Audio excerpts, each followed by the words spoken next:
In September 2024, the South African Reserve Bank announced interest rate cuts due to decreasing inflationary pressures. Now, this news was welcomed by both businesses and consumers alike. Now, for businesses, it meant that periods of low consumer demand because of higher prices was coming to an end, and this also meant that access to much needed credit will now going to be available, and the cost of borrowing will go down. And for consumers, what it meant was, especially going into a festive season, we know that a lot of people spend much in that particular period. It was a welcomed news because it meant that now the budget will be there to do a little bit of shopping for the kids, for gifts and so forth. And this news spread through all sectors. Again, I need to mention that for businesses, what it also meant was going into a period where usually a lot of businesses generate a lot of income, especially in the retail sector. Lower interest rates due to lower inflation meant that good prices, affordable for the consumers, accessible credit, all point to a higher demand for output. But as everyone was celebrating, and then boom, we had another sucker punch. Now we are in November, and as of 6 November, there is an increase, now an announced increase in fuel prices. Both petrol and diesel are going to cost you a little bit higher at the pump. Now I'm going to leave the article down below for all the price changes and the reasons for the price changes.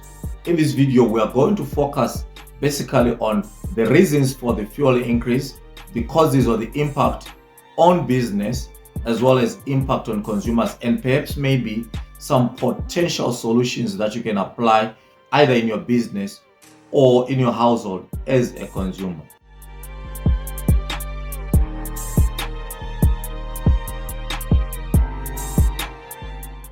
This is Friday Money Matters, this Friday and every other Friday on this channel. If you're new here, please do subscribe so that you can get informed every time we bring new and exciting stories about South Africa and Africa as a whole. Also, please give the video a thumbs up and share with your friends. Thank you so much for tuning in. Now let's look at the causes. Now the main cause, one of the main causes is the increase in crude oil prices. Now this has been exacerbated by the conflict in the Middle East, knowing that a lot of countries in the Middle East are part of OPEC, which are oil and petroleum exporting countries. Therefore, looking at the supply side of things, there is actually supply constraints. Now the supply constraints are the ones that are forcing the price of crude oil on the international market to increase. So as a result, South Africa being an oil importing country, then has to import these price hikes, and then they have to be passed down to the consumer. The second reason is the increase in international petroleum product prices. We also know that OPEC, being a cartel, is the one that manages the prices, and they do that by actually managing the supply. And you know, if you control supply, decrease in supply means an increase in price, ceteris paribus, which means everything held constant. As long as demand is constant but supply decreasing, the result is that the prices are going to increase. And the opposite is also true. If supply was to increase and demand remains constant, then it means that the prices of crude oil or of petroleum products will go down. Another cause, and this actually has been sort of a positive impact on the prices, offsetting some of the increase, has been the Rand US dollar exchange rate increase. Now we have seen an increase in the power of the Rand of late in relation to the US dollar. So as a result, it had to offset some of the prices. Without that increase in the Rand, then the fuel price increase would have been even higher than what is being faced this day. Okay, first things first, let's look then at the impact on businesses. Obviously, when fuel prices increase, it means that there's an increase in transportation costs. Now, businesses that depend heavily on fuel are going to be impacted by this. If you're looking at courier companies, logistical companies, and so forth, they're going to face a massive increase in their month-to-month or period upon period overall production cost, or the cost of providing that particular service will increase. Now, this leads to what we call cost push inflation. If they are incurring higher cost, especially in fuel prices, it means that they're going to transfer those costs to whoever they are charging, especially to their consumers or to their customers. So as a result, these increases are going to trickle down the entire economy, resulting in higher prices elsewhere. Now, if prices increase, then there is a secondary impact. The secondary impact then will be reduced demand. Remember, just in September, as I spoke earlier, we were talking about increases in demand as a result of reduced inflationary pressure. Now, this fuel price increase is going to actually put some impact or increase that inflation that everyone was celebrating is going down.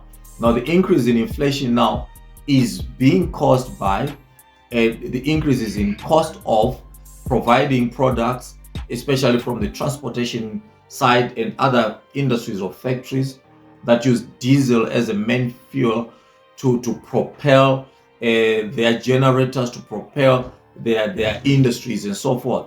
It means that all these costs are going to be transferred to the consumers, and as a result, we have a serious price increases, which for these businesses will result in reduced demand for their output. Now, a reduced demand obviously means that there is lesser income or revenue coming as a result of sales, and as a result, a lot of businesses might find themselves having to compromise here and there, or having to go into the red, because if people are not buying, then you are incurring costs that you cannot cover. Then let's look at the impact on consumers. Now, the main impact on consumers is going to be higher prices.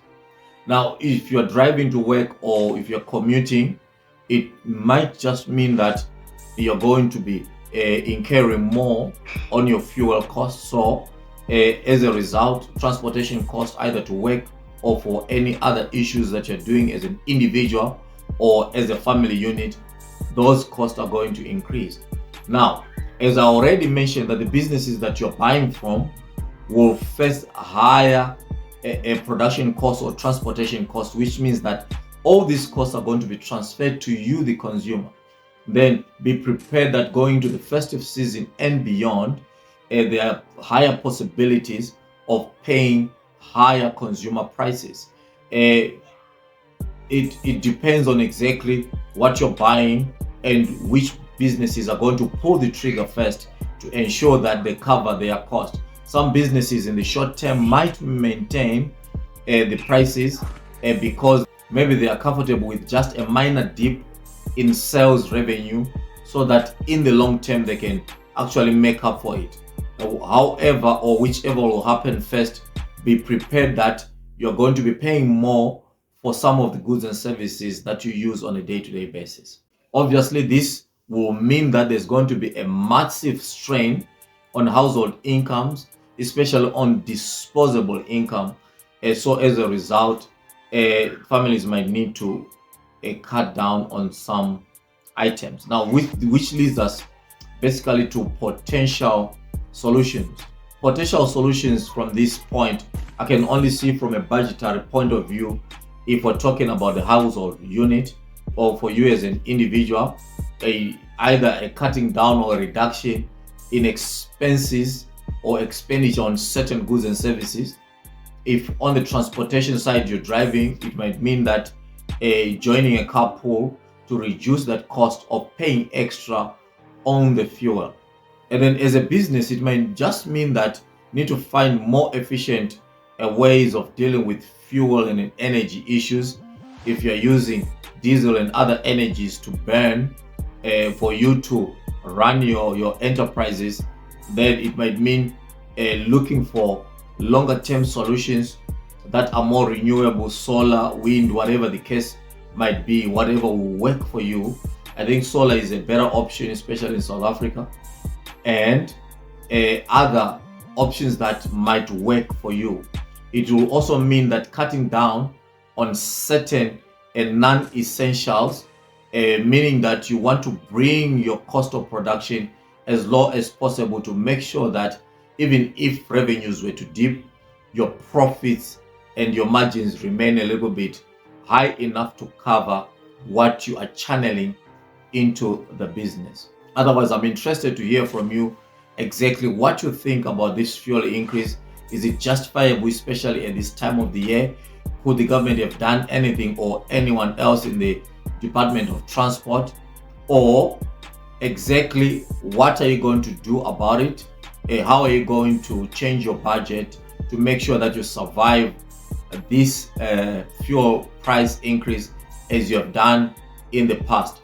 What is peculiar concerning to this, and what measures are you going to take? Don't forget to give this video a thumbs up and also share. Subscribe if you have not yet subscribed. This is Friday Money Matters. We'll see you in the next video. Bye.